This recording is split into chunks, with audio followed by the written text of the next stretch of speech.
الحمد لله الذي حبب إلينا الإيمان وزينه في قلوبنا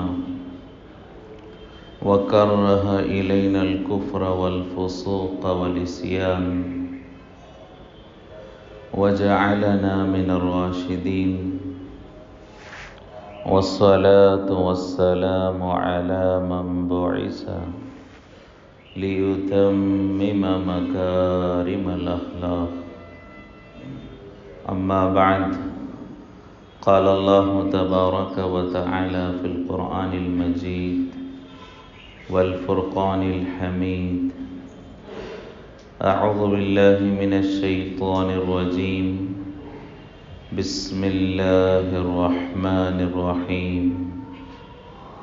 لقد من الله على المؤمنين إذ بعث فيهم رسولا. وقال الله تبارك وتعالى: لقد كان لكم في رسول الله أسوة حسنة. صدق الله العظيم. قال النبي صلى الله عليه وسلم: إني بعثت معلما. وقال النبي صلى الله عليه وسلم: إني بعثت لأتمم مكارم الأخلاق، أو كما قال عليه الصلاة والسلام. محترم سامعین کرام، گزشتہ سفر کے مہینے سے متعلق جو غلط نظریات اور غلط عقائد اور جو ہمارے معاشرے میں اس مہینے کے سلسلے سے بہت ساری بے بنیاد باتیں چل رہی ہیں، اس سے متعلق گفتگو کی گئی، اور شرعی اعتبار سے سفر المظفر کی کیا اہمیت ہے، اور اس سے متعلق جو غلط عقیدے ہمارے معاشرے میں ہیں، شریعت ان سے متعلق کیا کہتی ہیں، تو اس سے متعلق گفتگو چل رہی تھی. اور وہ سفر کا مہینہ شروع ہو چکا ہے. اب اس کے بعد اگلا جو مہینہ ہے ربیع الاول کا مہینہ ہے. عام طور پر ربیع الاول کے مہینے میں یا ربیع الاول کے 12 تاریخ سے پہلے جو جمعہ آتا ہے، اس میں حضور پاک صلی اللہ علیہ وسلم کی سیرت یا آپ کی سیرت کا خصوصی پہلو، آپ کی ولادت، اس سے متعلق گفتگو کی جاتی ہے. لیکن حضور پاک صلی اللہ علیہ وسلم کی سیرت مبارکہ ایسی جامع اور آپ کی سیرت کا ایک ایک پہلو ایسا عبرتوں سے بھرا ہوا ہے کہ کسی مختصر وقت میں، چند گھنٹوں میں، کسی ایک آدھ بیان اور تقریر میں حضور کی اس سیرت کے پہلو کا حق ادا نہیں کیا جا سکتا. لہذا مختصراً ربیع الاول سے پہلے 3-4 جمعہ ابھی ہمیں ملیں گے، تو اس بات کی کوشش کی جائے گی کہ حضور پاک صلی اللہ علیہ وسلم کی ولادت اور اس سے پہلے کے حالات، اس سے متعلق کچھ مختصر گفتگو کی جائے. تفصیلی گفتگو تو ممکن ہی نہیں ہے. جیسا کہ کسی نے کہا کہ اگر کسی انسان کو نوح علیہ السلام کی زندگی مل جائے اور وہ پوری زندگی پیدا ہونے سے لے کر موت تک حضور پاک صلی اللہ علیہ وسلم کی خوبیوں کو اور آپ کے کمالات اور آپ کے اوصاف اور صفات کو بیان کرنے لگے تو اس کی 1400 سالہ زندگی ختم ہو جائے گی، لیکن حضور کے کمالات ختم نہیں ہوں گے۔ اور اسی کا مختصراً اندازہ ہمیں اس طرح بھی ہوا ہے کہ گزشتہ ہماری اس مسجد میں ایک نظام رہا، تقریباً 2008 سے لے کر کووڈ تک 2019 11-12 سال تک ہماری اس مسجد میں مختصراً 12 سال سیرت النبی ہی کو ہر جمعہ بیان کیا گیا ہے۔ 12 سال میں بھی سیرت مکمل نہیں ہو پائی تھی، وہ بھی مختصراً تذکرہ، خصوصی پہلو حضور پاک صلی اللہ علیہ وسلم کے سیرت کے پیش کرنے کی کوشش، اور کم علمی کے باوجود یہ اندازہ، یہ تجربہ خود ہم لوگوں کو رہا ہے۔ تو بہرحال علماء کرام فرماتے ہیں حضور پاک صلی اللہ علیہ وسلم کی سیرت کا ایک ایک پہلو عبرتوں سے لبریز ہے، اور جب کوئی مقرر تقریر کرنا چاہے اور جب کوئی مصنف تصنیف کرنا چاہے حضور پاک صلی اللہ علیہ وسلم کی سیرت کو ابتداءً الجھن ہوتی ہے کہ آخر میں حضور کے زندگی کے کس پہلو کو اجاگر کروں۔ آپ کا بچپن بھی بڑا نورانی ہے، بڑے صفات اور کمالات سے لبریز ہے، آپ کی جوانی بھی بہت پاکیزہ اور ایسے عمدہ اور اونچے اخلاق عظیمہ کے آپ حامل تھے کہ قیامت تک آنے والے لوگوں کے لیے آپ کی جوانی نمونہ ہے۔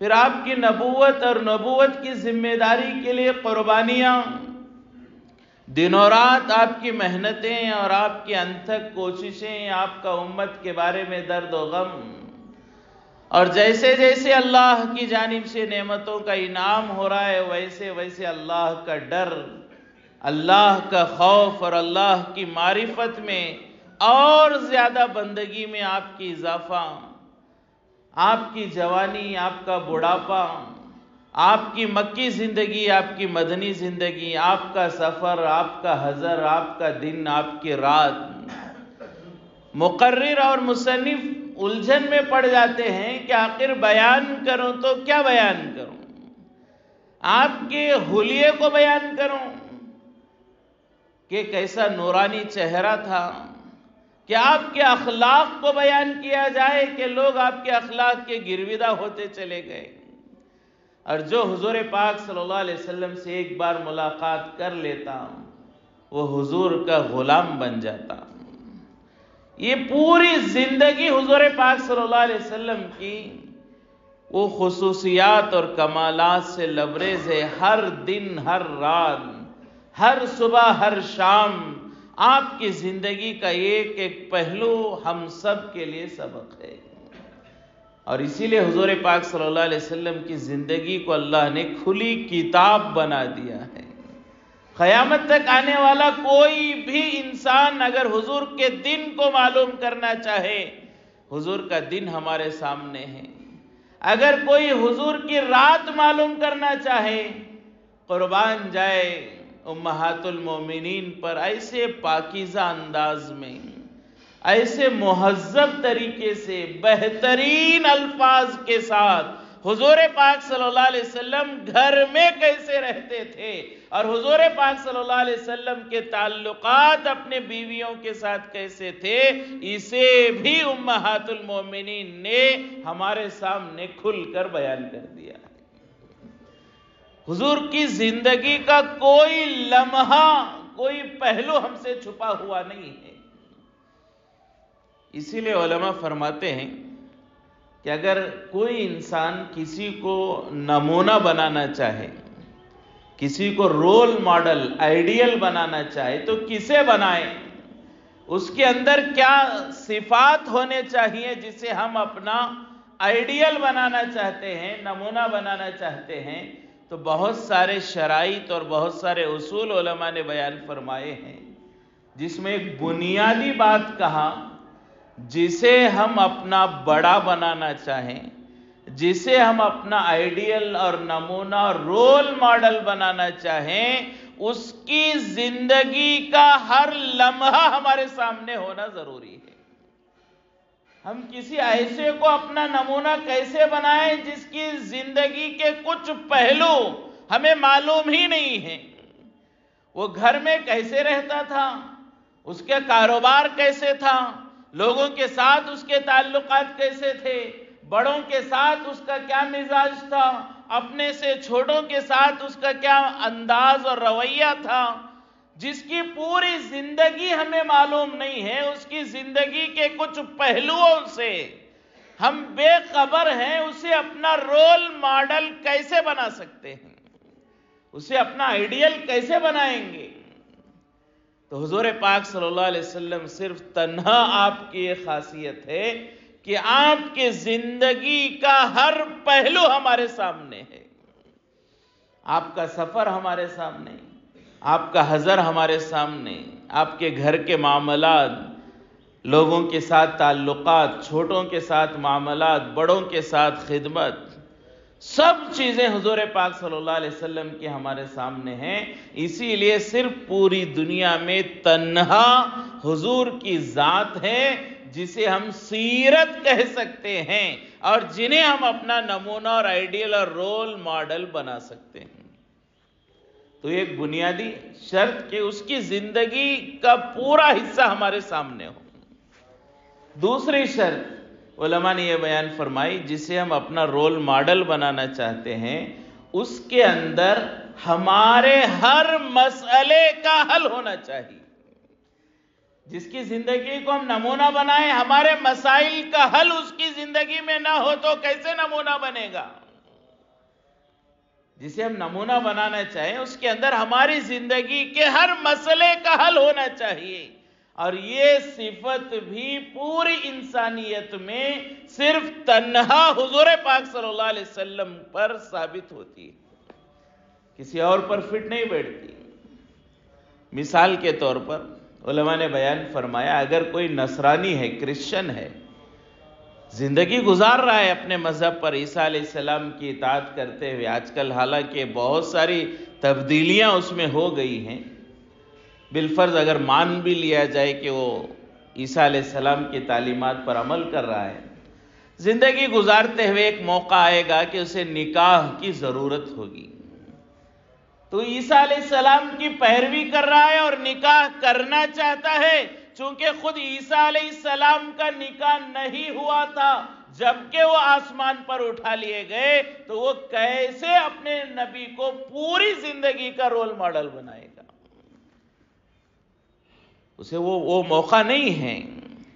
اور آج اگر کوئی یہودی موسیٰ علیہ السلام کے لباس یا موسیٰ علیہ السلام کی کسی خاص حیت میں اپنی کسی خاص مسئلے میں رہبری حاصل کرنا چاہے تو وہ چیزیں محفوظ نہیں ہیں جیسی حضور پاک صلی اللہ علیہ وسلم کی سیرت محفوظ ہے۔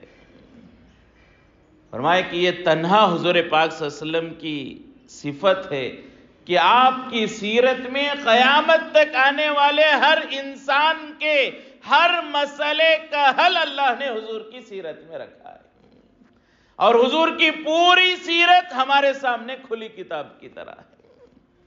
لہذا حضور پاک صلی اللہ علیہ وسلم کی سیرت ایک جامع سیرت ہے، اسے نہ آج تک کوئی مکمل بیان کر سکا ہے، نہ قیامت تک کوئی مکمل بیان کر سکے گا۔ یہاں تک کہ جیسے ایک شاعر نے کہا، بعد از خدا بزرگ تو ہی قصہ مختصر، بالکل یہی شان حضور پاک صلی اللہ علیہ وسلم کی ہے۔ اس شاعر نے ایک جملے میں کہہ دیا کہ آپ کا مقام کیا ہے ہم بیان تو نہیں کر سکتے، ہاں اتنا کہہ سکتے ہیں کہ اللہ کے بعد جو کچھ مقام ہے وہ اللہ کے رسول محمد رسول اللہ صلی اللہ علیہ وسلم کا مقام ہے۔ اللہ کے بعد جو کچھ شان ہے، عظمت ہے، منزلت ہے، قدر ہے، اس کے سب سے زیادہ مستحق کوئی ہیں تو حضور پاک صلی اللہ علیہ وسلم ہے۔ اس سے بڑھ کر اور کچھ ہم کہنے کے قابل بھی نہیں ہیں۔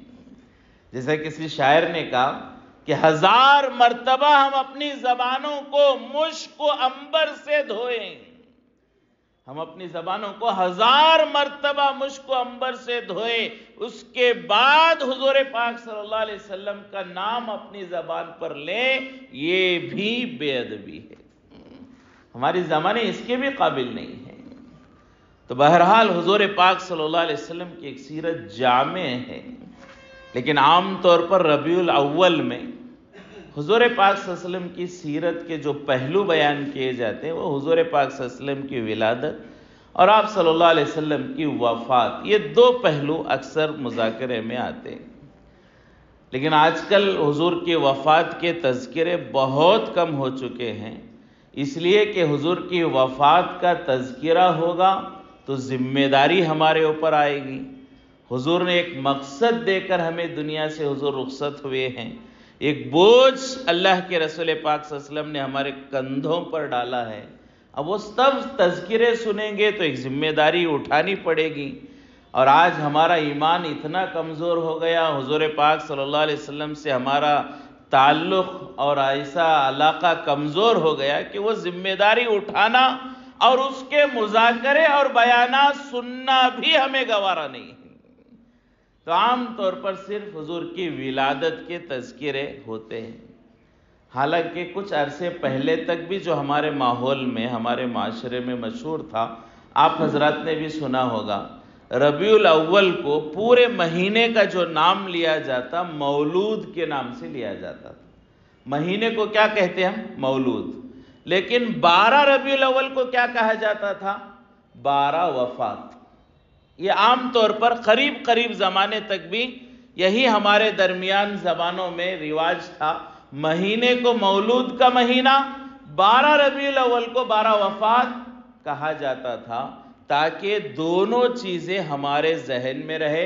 یہ مہینہ تو وہ مبارک ہے کہ جس میں حضور کی ولادت ہوئی، لیکن 12 تاریخ کو وہ سانحہ ہوا۔ پوری انسانیت اور امت محمدیہ کے لیے اس سے بڑا غم کا کوئی اور موقع ہو ہی نہیں سکتا، جس لمحے حضور پاک صلی اللہ علیہ وسلم نے ہم سے جدائیگی اختیار کی ہے، وفات ہوا ہے۔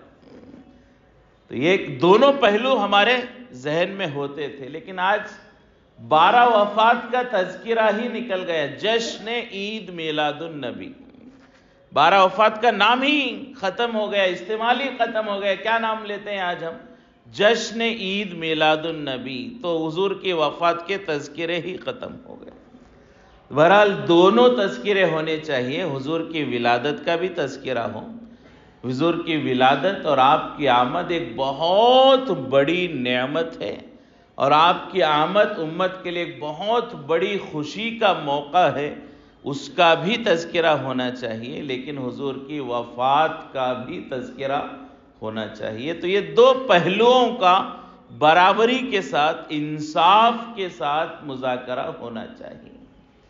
تو اس میں جو پہلا پہلو ہے وہ حضور پاک صلی اللہ علیہ وسلم کی ولادت اور آپ کی آمد۔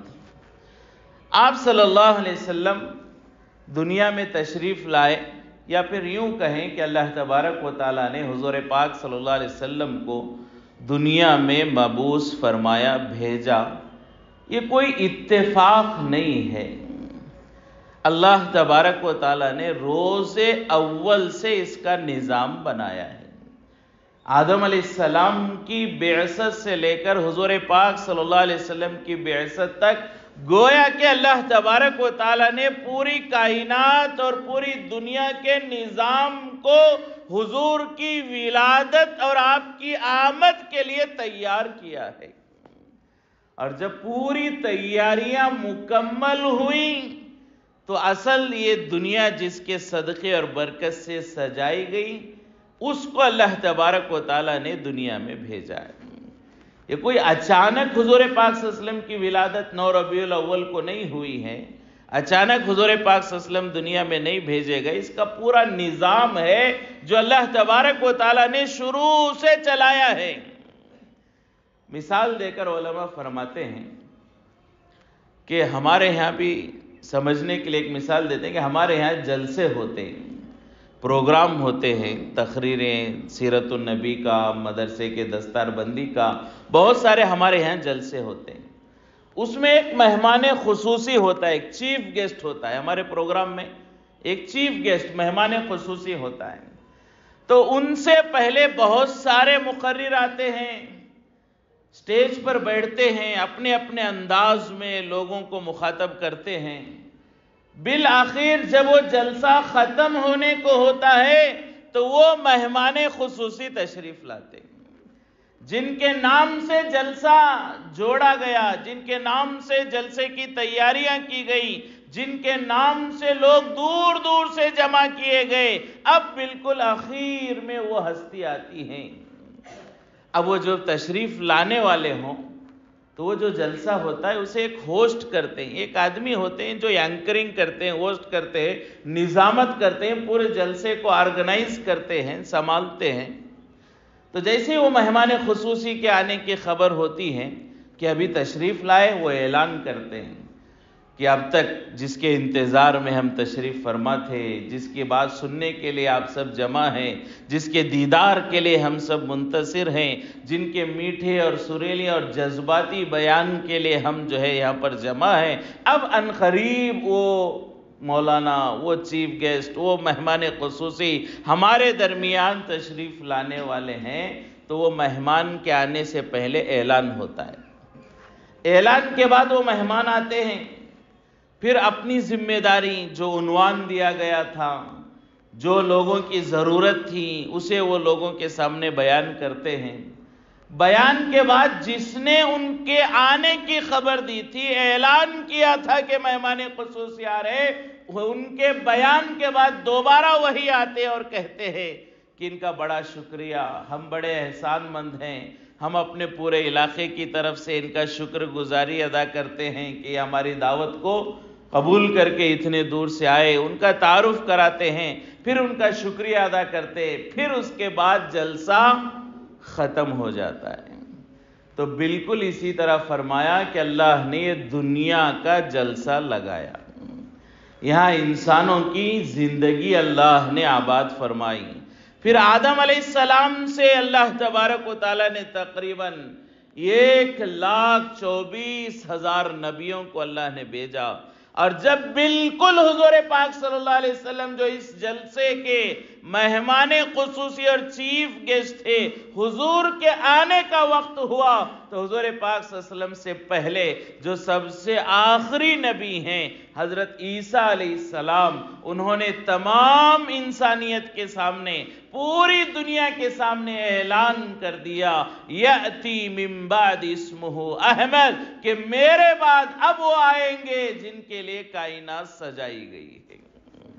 گویا کہ عیسیٰ علیہ السلام وہ ہوسٹ ہیں، وہ اینکر ہیں، وہ آرگنائزر ہیں، وہ پورے جلسے کو نبھانے والے ہیں۔ جب بالکل حضور پاک صلی اللہ علیہ وسلم کی آمد قریب تھی، تمام نبیوں کا سلسلہ ختم ہو گیا، اب عیسیٰ علیہ السلام کے بعد کوئی اور نبی نہیں آئیں گے، صرف سید الانبیاء، خاتم امام الانبیاء حضور پاک صلی اللہ علیہ وسلم آنے والے ہیں۔ تب حضرت عیسیٰ علیہ السلام نے اعلان کر دیا کہ اب میرے بعد وہ محمد رسول اللہ احمد مجتبیٰ تشریف لائیں گے۔ اب اعلان ہوا، پھر حضور پاک صلی اللہ علیہ وسلم آئے۔ اب پھر دوبارہ جب قیامت برپا ہونے والی ہوگی، اللہ انہی کو دوبارہ بھیجیں گے، حضرت عیسیٰ علیہ السلام کو۔ جیسے جلسے میں پہلے تعارف کرانے والا بعد میں ان کا شکریہ ادا کر کے جلسے کا اختتام کرتا ہے، ایسے ہی حضرت عیسیٰ علیہ السلام نے حضور کا تعارف کرایا تھا، دوبارہ حضرت عیسیٰ علیہ السلام کو اللہ بھیجیں گے، عیسیٰ علیہ السلام آئیں گے اور حضور کی ذمہ داری کو نبھاتے ہوئے، حضور کے امتی بن کر حضور کے امت کی خدمت کرتے ہوئے اس دنیا سے رخصت ہو جائیں گے۔ فرمائے کہ پورا نظام ہے حضور پاک صلی اللہ علیہ وسلم کی آمد کا۔ آدم علیہ السلام سے لے کر ہر نبی کو اللہ تبارک و تعالیٰ نے بھیجا، ہر نبی کی قوم کے بارے میں علماء فرماتے ہیں ہر نبی کی قوم کے لیے ضروری تھا کہ وہ اپنے نبی پر بھی ایمان لائے اور بعد میں آنے والے آخری نبی حضور پاک صلی اللہ علیہ وسلم پر بھی ایمان لائے۔ ہر نبی نے لوگوں کو بتلایا اپنے قوم کو کہ میں اللہ کا نبی ہوں اور ایک آخری نبی آنے والے ہیں۔ ہر نبی نے حضور پاک صلی اللہ علیہ وسلم کی خبر اپنی قوم کو دی ہے اور ہر نبی کی قوم نے اس نبی پر بھی ایمان لایا اور آخری نبی حضور پاک صلی اللہ علیہ وسلم پر بھی ایمان لایا ہے۔ پورا نظام اللہ نے وہاں سے چلایا۔ ہر نبی کو بہت ساری نعمتیں ملی ہیں، لیکن خصوصی انبیاء جنہیں بڑی بڑی نعمتیں ملی ہیں، علماء فرماتے ہیں جو بڑے بڑے نبی دنیا میں گزرے ہیں ان کا کسی نہ کسی طرح سے تعلق حضور پاک صلی اللہ علیہ وسلم سے ہوتا ہے۔ اسی وجہ سے اللہ نے اس نبی کو وہ خصوصی نعمتیں نصیب فرمائی ہیں۔ مثال کے طور پر حضرت ابراہیم علیہ السلام، ان کی بیوی حضرت حاجرہ اور ان کے بیٹے اسماعیل، ایک گھرانہ، ایک گھر ہے، ایک خاندان، ایک قبیلہ، ایک کنبہ۔ ہم دیکھیں کہ اسی ایک ہی گھرانے کو اللہ نے بے شمار نعمتیں نصیب فرمائی ہیں۔ ابراہیم علیہ السلام کو اللہ تبارک و تعالیٰ نے کعبہ بنانے کی توفیق عطا فرمائی۔ اسماعیل علیہ السلام کو اللہ نے زمزم کی نعمت نصیب فرمائی۔ حضرت حاجرہ علیہ السلام کی برکت سے اللہ نے صفا مروہ کو قیامت تک آنے والے امت کے لیے لازم قرار دیا۔ کتنی بڑی بڑی نعمتیں! اگر اللہ چاہتے کسی اور نبی کو یہ نعمت دے دیتے، اگر اللہ چاہتے یوسف علیہ السلام کو زمزم دے دیتے، اگر اللہ چاہتے یعقوب علیہ السلام سے کعبے کی تعمیر کرا لیتے۔ فرمایا کہ ایک ہی گھر کو، ایک ہی خاندان کو اتنی بڑی بڑی نعمتیں ملی کہ اللہ تبارک و تعالیٰ نے ابراہیم کو خلیل بنایا اور بے شمار امتحانات سے آزمانے کے بعد بہت بڑی بڑی نعمتیں نصیب فرمائی، ان میں سے کعبے کی تعمیر۔ اسماعیل علیہ السلام کو زمزم دیا، ذبیح اللہ بنایا۔ حاجرہ کو صفا مروہ ملا۔ ایک ہی گھرانے کو یہ سب نعمتیں کیوں ملی؟ تو علماء فرماتے ہیں اس کی وجہ یہ ہے کہ اللہ نے یہ طے فرمایا تھا کہ اسماعیل علیہ السلام اور ابراہیم علیہ السلام اور حاجرہ علیہ السلام کہ انہی کے خاندان اور انہی کی اولاد میں اپنے حبیب کو پیدا کروں گا۔ حضور کی برکت سے ابراہیم کو کعبہ ملا، حضور کی برکت سے حاجرہ کو صفا مروہ ملا، حضور کی برکت سے اسماعیل کو زمزم ملا ہے۔ چونکہ حضور اس خاندان میں پیدا ہونے والے تھے، لہٰذا اللہ نے یہ نظام بنایا جس خاندان میں، جن کی اولاد میں میرے حبیب پیدا ہونے والے ہو، میں ان نعمتوں سے انہیں سرفراز فرماؤں گا۔ تو اللہ کا یہ مقام ہے کہ حضور کی برکت سے، حضور سے پہلے جو نبی آئے اور انہیں جو نعمتیں ملی ہیں وہ بھی حضور پاک صلی اللہ علیہ وسلم کی برکت ہے۔ اللہ کا یہ نظام ہے، کوئی اچانک 9 ربیع الاول کو حضور پاک صلی اللہ علیہ وسلم کی ولادت نہیں ہوئی، یہ پورا نظام اللہ نے آدم علیہ السلام اور اس کے بعد بالخصوص حضرت ابراہیم علیہ السلام سے چلایا ہے۔ حضرت اسماعیل علیہ السلام کی اولاد میں حضور ہیں۔ اسماعیل علیہ السلام کی جو اولاد ہے اس میں 44 خاندان ہیں۔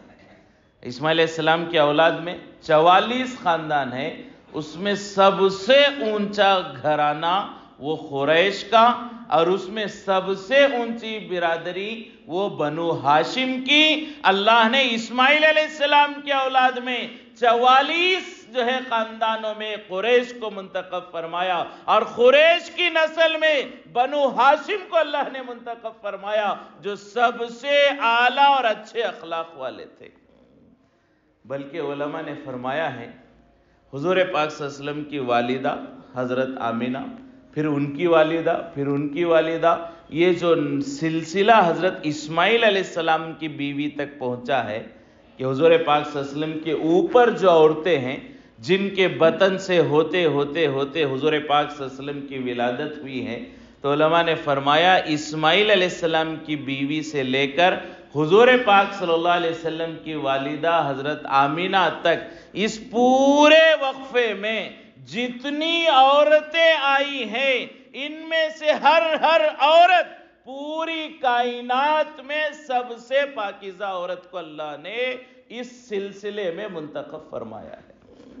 اس سے بہتر عورتیں کوئی نہیں ہو سکتی، جو اپنی عزت آبرو کی حفاظت کرنے والی، جو اپنے اخلاق کی حفاظت کرنے والی، نمایاں کردار کی عورتیں، پوری کائنات میں جو اعلیٰ کردار والی عورتیں تھیں، اللہ نے انہیں اسماعیل علیہ السلام کے خاندان میں رکھا، اور انہی کے بطن در بطن اللہ تبارک و تعالیٰ نے حضور پاک صلی اللہ علیہ وسلم کی ولادت کا نظام فرمایا ہے۔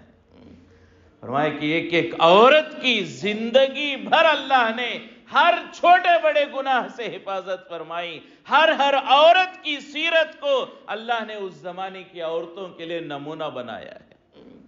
یہ سب اللہ کا نظام ہے۔ پاکیزہ عورتوں کو اللہ نے منتخب فرمایا، پاکیزہ نسل کو اللہ نے منتخب فرمایا، پاکیزہ گھرانے کو اللہ نے منتخب فرمایا۔ پورا ایک نظام اللہ نے چلایا ہے۔ فرمایا کہ حضور پاک صلی اللہ علیہ وسلم کے دادا جو عبد المطلب ہیں، اصل میں ان کا نام شیبہ تھا۔ یہ بچپن میں یتیم ہو گئے، مدینہ چلے گئے۔ مدینہ ان کے والدہ کا گھر تھا، والدہ کا علاقہ تھا، مدینہ چلے گئے۔ شیبہ ان کا نام تھا۔ یہ سیرت کی باتیں ہمیں معلوم ہونی چاہیے۔ آج ہمیں حضور پاک صلی اللہ علیہ وسلم، آپ کی بیویاں، آپ کی اولاد اور آپ کے والدین اور آپ کے دادا، آپ کے چچا، آپ کے رشتہ دار، کوئی چیز ہمیں معلوم نہیں ہے۔ آج ہمارے بہت سارے فیس بک فرینڈز ہوتے ہیں، وہ فیس بک فرینڈ ہے، اس کے کتنے فرینڈ ہیں، اور اس کا اٹھنا بیٹھنا کیا ہے، اس کے ہابیز کیا ہیں، اس کے فرینڈ لسٹ میں کون کون ہیں، یہ سب ہمیں معلوم ہے۔ معلوم نہیں ہے تو حضور کے بارے میں معلوم نہیں ہے۔ پوری دنیا کے بارے میں معلوم ہے، فلاں کرکٹر ہے، فلاں فلم سٹار ہے، فلاں پولیٹیشین ہے، اسے کیا پسند ہے، یہ کیا کھیلتا ہے، یہ کیا کھاتا ہے، کس کے ساتھ اڑتا بیٹھتا ہے، اس کے دوست کون ہیں، اس کے رشتہ دار کون ہے، یہ سب ہمیں معلوم ہے۔ لیکن معلوم نہیں ہے تو حضور کے خاندان کے بارے میں معلوم نہیں۔ یہ سب معلوم کرنے کی ضرورت ہے۔ فرمایا کہ حضور پاک صلی اللہ علیہ وسلم کے جو دادا تھے، ان کا نام شیبہ تھا۔ شیبہ کیوں رکھا گیا نام؟ وہ جب پیدا ہوئے تو ان کے جو سر کے بال تھے، بالوں میں سے کچھ بال پیدائشی سفید تھے۔ پیدائشی کچھ بال حضرت عبد المطلب کے پیدائشی بال جو ہے سفید تھے، تو سفید بال والے کو عموماً بزرگ یا بوڑھا جو کہتے ہیں، اسے عربی میں شیبہ کہا جاتا ہے۔ تو ان کا نام شیبہ پڑ گیا کہ ان کے بال سفید تھے۔ بچپن میں ان کے والد کا انتقال ہوا، ان کی والدہ انہیں لے کر مدینہ آئی۔ مکے کے ایک آدمی مدینہ گئے تھے تو انہوں نے دیکھا کہ کچھ بچے کھیل رہے ہیں، تیر اندازی کر رہے ہیں۔ اس میں ایک نوجوان ہے، بڑا خوبصورت ہے اور بہت زیادہ اس کے چہرے پر نور ہے اور بڑی بزرگی اس کے چہرے پر ظاہر ہوتی ہے، اور وہ تیر لگاتا ہے تو اس کا تیر بالکل نشانے پر لگ رہا ہے۔ اس عمر کے بچے اتنی بہترین تیر اندازی کرے، یہ ناممکن نظر آتا ہے، لیکن وہ بہترین تیر اندازی کر رہا ہے۔ تو اس آدمی نے کسی سے پوچھا کون بچے ہے، اور اس میں وہ جو لڑکا ہے کون ہے؟ تو کسی نے بتایا کہ یہ مکے کے قریش گھرانے کا لڑکا ہے، یہ یتیم ہو گیا تو اس کی ماں کے ساتھ مدینہ ہے، اس کا نام شیبہ ہے۔ تو وہ گھرانے کو وہ آدمی جانتے تھے، وہ مکہ آئے۔ عبد المطلب کے جو چچا تھے ان کا نام مطلب تھا، عبد المطلب کے جو چچا تھے ان کا نام مطلب تھا۔ ان سے آ کر ملا کہ تمہارا بھتیجا یتیم ہو گیا، مدینے میں غریبی کی زندگی گزار رہا ہے، سیدھا سادہ زندگی گزار رہا ہے، اور اللہ نے تمہیں یہ عہدہ بھی دیا ہے، اللہ نے تمہیں سردار بھی بنایا، مال بھی دیا، دولت بھی دی، اور تمہارا بھتیجا مدینے میں یتیم کی زندگی گزار رہا ہے، اور وہ دیکھنے میں ایسا نورانی ہے اور ایسی صفات ہیں، ایسا تیر انداز ہے کہ اسے تم وہاں چھوڑ کر یہاں پر ہو، کیا تمہیں شرم نہیں آتی؟ اس آدمی نے عبد المطلب کے چچا کو یہ سب سمجھایا۔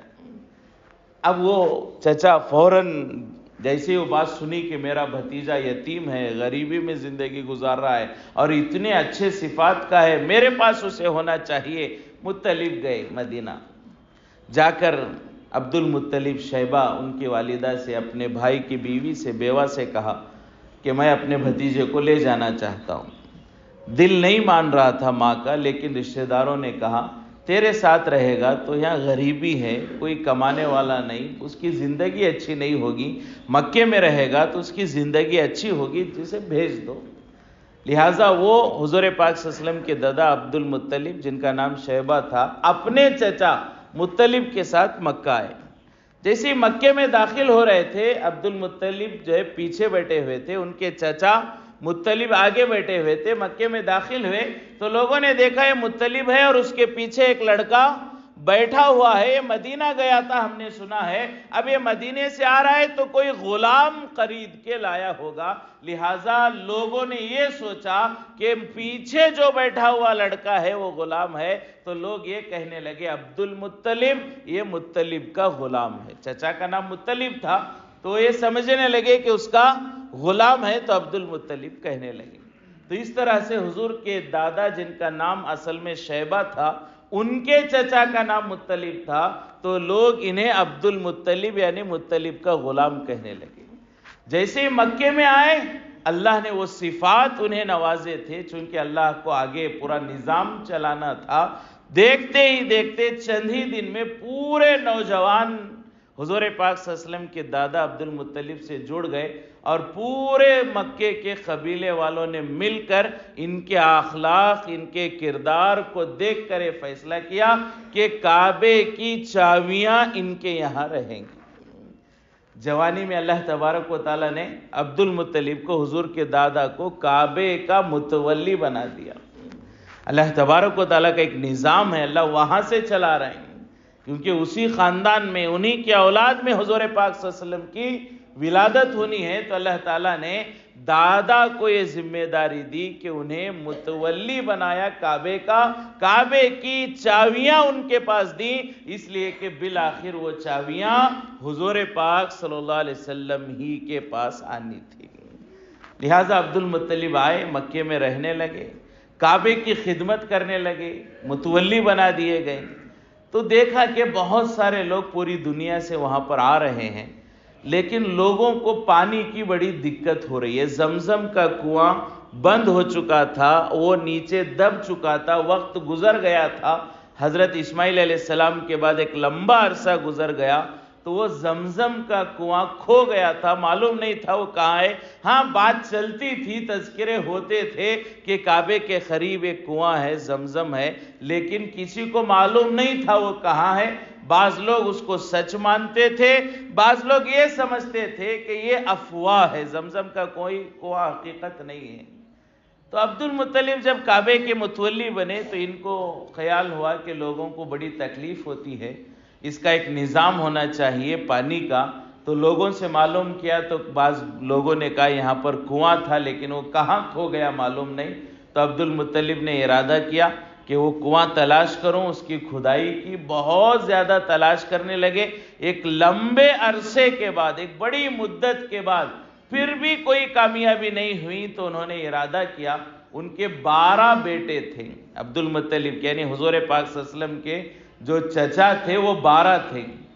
عام طور پر ہم یہ کہتے ہیں حضور کے چچا، عام طور پر ہمارے یہاں تذکرہ ہوتا ہے حضور کے چچا حضرت عباس ہیں، ابو جہل ہے، ابو لہب ہے، بہت سارے نام ہم لیتے ہیں، لیکن علماء نے فرمایا کہ حضور سب سے چھوٹے تھے۔ عربی زبان میں آج بھی بڑے ابا، جسے ہم بڑے ابا کہتے ہیں، تایا کہتے ہیں، اسے بھی چچا کہا جاتا ہے۔ چھوٹے بھائی کو بھی، باپ کے چھوٹے بھائی کو بھی چچا ہی کہتے ہیں، بڑے کو بھی چچا ہی کہتے ہیں۔ اسی لیے ہم حضور کے چچا عباس، حضور کے چچا حمزہ، حضور کے چچا ابو جہل، ابو لہب کہتے ہیں، لیکن صحیح بات علماء نے فرمائی کہ حضور کے والد کے 12 بھائی تھے ان کو ملا کر، لیکن حضور کے والد سب سے چھوٹے تھے، باقی سب 11 حضور کے والد سے بڑے تھے۔ تو عبد المطلب بہت زیادہ زمزم کی کوشش کی، تلاش کی، ناکام ہونے لگے، تو ارادہ کیا، اس زمانے کے جو رواج تھا اسی کے مطابق ارادہ کیا، اے اللہ اگر زمزم کا کنواں مل جائے میں ان 12 بیٹوں میں سے ایک کو تیرے نام پر ذبح کر دوں گا۔ عبد المطلب نے ارادہ کیا کہ اگر مجھے متولی بنایا گیا ہے، یہ فکر ہوتی تھی، اور صحیح بات ہے، اللہ آج کل کے ہمارے مسجدوں کے ذمہ داروں کو بھی یہ فکر نصیب فرمائے کہ مصلیوں کی فکر، لوگوں کی ضرورت کی فکر، لوگوں کے مسائل کی فکر وہ جو ہے مسجد کے ذمہ داروں کو ہونی چاہیے۔ عام طور پر ہمارے یہاں پر اس کی فکر نہیں ہوتی ہے۔ اکثر مساجد کی انتظامیہ اور کمیٹی یا تو وہ آمدنی کے لیے، یا تو وہ متولی کہلانے کے لیے، یا تو وہ صدر سیکریٹری کہلانے کے لیے مسجد کی کمیٹی میں آ جاتے ہیں۔ حقیقی معنوں میں مصلیوں کی ضرورتوں کا خیال ہمیں نہیں ہوتا۔ عبد المطلب وہ تھے، وہ دیکھتے تھے طواف کرنے والوں کو، عمرہ کرنے والوں کو، حج کرنے والوں کو، انہیں پانی کی بڑی دقت ہوتی تھی، تو انہیں ایک فکر ہوئی کہ مجھے متولی اللہ نے بنایا تو یہ پانی کی ضرورت کو میں پورا کروں، اور اس کے لیے اتنی بڑی نیت کی کہ میرے 12 بیٹوں میں سے میں کسی ایک کو قربان کر دوں گا، قربانی دے دوں گا۔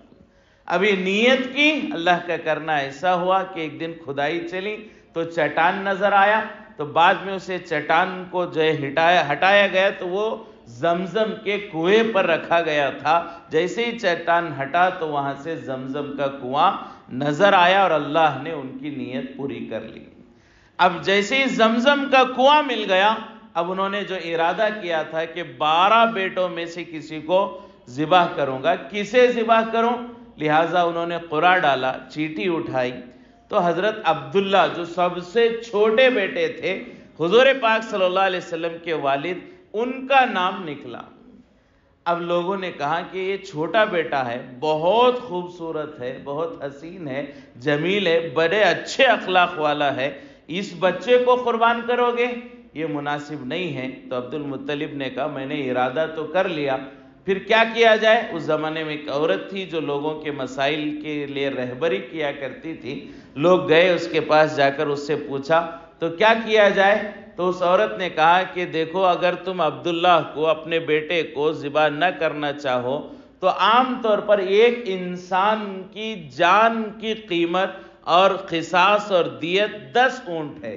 اس زمانے میں اگر کوئی کسی کو مار دیتا تو اس کے خاندان والے معاف کر دیتے 10 اونٹوں کے بدلے میں، 10 اونٹ لے لیتے اور اپنے مقتول کی سزا معاف کر دیتے تھے۔